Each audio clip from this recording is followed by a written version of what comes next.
नाज़रीन इकराम अस्सलामु अलैकुम वरहमतुल्लाहि वबरकातुहू। आज का मेरा टॉपिक उन्वान है हदिया, तोहफ़ और गिफ्ट। हदीस में अल्लाह के नबी सल्लल्लाहु अलैहि वसल्लम ने फरमाया तहादु तहाब्बु। मुवत्ता इमाम मालिक की हदीस है, जिसका मफ़हूम ये है कि आपस में एक दूसरे को हदिया दिया करो, इससे आपस में मोहब्बतें पैदा होंगी। लेकिन हदिया क्या चीज़ देनी चाहिए, कैसे देनी चाहिए और ये आपस में मोहब्बतें कब पैदा होंगी, इसकी कंडीशन है। आपस में मोहब्बतें तो तब पैदा होंगी जब ये हदिये, ये तोहफ़े या गिफ्ट हम किसी को दे रहे हैं तो उससे हमारा मकसूद और नीयत सिर्फ़ अल्लाह तबारक व तआला को राज़ी करना, अल्लाह को खुश करना, अल्लाह के सामने सुरखरू होना हो, तब तो इस हदिया देने से हमारे दरमियान आपस में मोहब्बतें होंगी। वरना क्या होगा, आप हदिया दे देंगे और चाहेंगे कि इस हदिये के बदले में फ़लाँ भी मुझे हदिया दे, मैंने दिया है तो मेरा शुक्रगुज़ार हो और इसका लोगों में, रिश्तेदारों में, ख़ानदानों में चर्चा करे। ये उम्मीद अगर बांधेंगे और अल्लाह की रज़ा मकसूद नहीं है और वो बंदा फिर आपका शुक्रिया अदा नहीं किया, आपकी हदिये का प्रचार नहीं किया, ख़ानदान वालों में जो है इसका ज़िक्र नहीं किया, तो आपको तकलीफ़ हो जाएगी और फिर सवाब भी नहीं मिलेगा, क्योंकि आपने जो दिया था ये नामो नमूद के लिए दिया था और इसलिए दिया था कि ये भी मेरे काम आएगा या ये मेरा काम कर देगा या ख़ानदान वालों में मेरा चर्चा करेगा, इसलिए तोहफ़ा दिया। इसलिए कोई भी आपने किसी के हेल्प भी किया, इस नीयत से किया तो सवाब नहीं मिलेगा, बल्कि सवाब तब मिलेगा जब सिर्फ़ अल्लाह की रज़ा के लिए हो। तो अगर अगले को आपने तोहफ़ा दिया, हदिया दिया या कोई उसका काम भी कर दिया और उसकी तरफ से कोई रिस्पॉन्स नहीं मिला, आपको कोई शुक्रिया, थैंक्स वगैरह नहीं मिला, उसने किसी का आपके हदिया का, तोहफ़े का किसी के सामने ज़िक्र नहीं किया, तो फिर आपको तकलीफ़ नहीं होनी चाहिए, नहीं होगी। क्योंकि जिस अल्लाह के लिए, जिस अल्लाह को खुश करने के लिए, जिस अल्लाह को राज़ी करने के लिए आपने दिया था, वो अल्लाह रिस्पॉन्स दे रहा है, वो देगा, वो सवाब देगा। तो असल मकसद जो होना चाहिए तोहफ़ा देते वक्त और गिफ्ट देते वक्त अल्लाह को राज़ी करना होगा। दूसरी चीज़ इखलास होनी चाहिए, ये इखलास ही हुआ। दूसरी चीज़ ये है कि हदिया क्या चीज़ दिया जाए, इसके लिए भी अक्ल होनी चाहिए और ये अक्ल इखलास की वजह से, अल्लाह की तौफ़ीक से मिलती है, इखलास की वजह से मिलती है।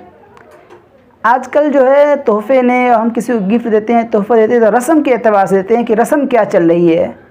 बस जहाँ रस्म हुआ वहाँ दे दिया, दिल चाहा नहीं चाहा, मजबूरी के तौर पर दे दिया, पैसे नहीं हैं तो भी देना है, जैसे शादी ब्याह के मौके पर या तो मिठाई का डब्बा या कपड़े का जोड़ा, इसके अलावा कुछ नहीं। हालांकि हदिये में मकसूद ये होना चाहिए कि हम जिसको हदिया दे रहे हैं उसको खुशी हो, उससे राहत और आराम हो, उसके काम आए, ऐसी चीज़ें देनी चाहिए। जैसे एक साहब थे शाह अब्दुल अज़ीज़ रहमतुल्लाह अलैह, तबलीग जमात के बहुत मारूफ शख्स थे। इनका ताल्लुक़ ख़ासा करीबी ताल्लुक़ था मुफ्ती शफ़ी उस्मानी रहमतुल्लाह अलैह से, जो मुफ्ती आज़म थे। जब ये इनके पास मुलाकात के लिए जाते हैं तो मिठाई वगैरह नहीं लेके जाते, बल्कि कागज़ का एक सेट गद्दी ले लिए कि वो इस नीयत से कि हैरत वाला जो है लिखने लिखाने का काम, किताबें लिखना, फतवा वगैरह लिखते हैं तो ये उनके काम आ जाएगा। कभी जो है इंक का डब्बा और इंक ले लिए, दवात ले लिए और ये हदिया में देते थे। अजीब व गरीब हदिया दिया करते थे कि लोग सोच भी नहीं सकता। और क्यों ऐसा देते थे? क्योंकि उनके अंदर इखलास था और इखलास की वजह से वो सोचते थे कि हम ऐसी चीज़ें हदिया दें जो हज़रत वाला के काम आ जाए, उसको इस्तेमाल करें। लिखने वाली चीज़ देंगे तो उससे लिखेंगे तो उसका सवाब भी मिल जाएगा कि मेरा कागज़ जो है दीन के काम में इस्तेमाल हो रहा है। इसलिए हदिया में रस्मी चीज़ों को नहीं देना चाहिए, बल्कि ये देखना चाहिए कि फ़लाँ के क्या चीज़ फ़लाँ को राहत दे सकती है, फ़लाँ के क्या चीज़ ज़रूरत काम आ सकती है, उसको ज़रूरत किस चीज़ की है, इस चीज़ को अगर दिया जाए तो बहुत फ़ायदा होगा। और इसमें रस्म का बिल्कुल, हम लोगों को क्या है कि रस्मों ने जकड़ लिया है, ताल्लुकात को भी रस्मों ने जकड़ लिया है, रस्म के मौके पे देंगे फिर नहीं देते। हालांकि जब दिल में आए तब तोहफ़ा देना चाहिए और अगले को ये चाहिए देते हुए भी और लेने वाले को भी कि किसी भी हदिये को, तोहफ़े को, गिफ्ट को हकीर और मामूली न समझे। حدیث میں لا تحقیرن جارۃ لجارتها ولو فرسن شاۃ، کہ کوئی پڑوسن اگر کسی پڑوسن کے پاس بکری کا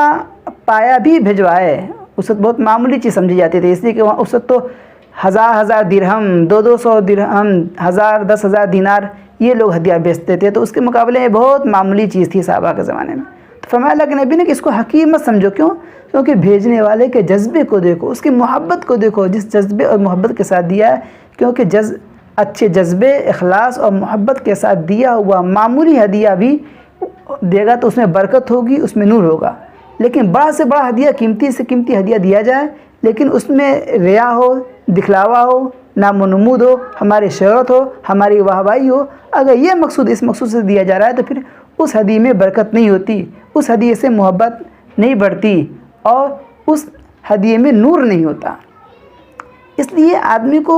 اگلے کو جذبات دیکھنا چاہیے، اور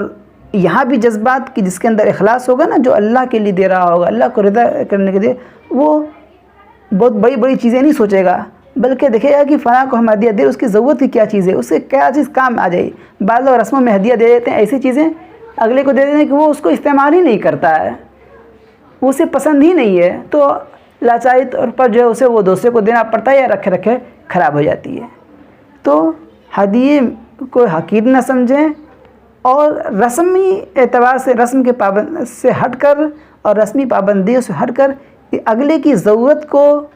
اور اس کی پسند کا خیال رکھ کے دیا جائے تو بہت فائدہ ہوگا۔ اور یہ ہدیہ جو اخلاص کے ساتھ دیا جائے گا، چونکہ چھوٹی چیزوں میں اخلاص ہی ہوتا ہے، اس میں ریا کیا ہوگا، تو اخلاص کے ساتھ جو چیز دی جائے گی تو اس ہدیے سے آپس میں محبتیں پیدا ہوں گی۔ اللہ تبارک تعالیٰ ہمیں آپس میں ہدیہ دینے والا بنائے اور ہمارے اندر اخلاص پیدا فرمائے۔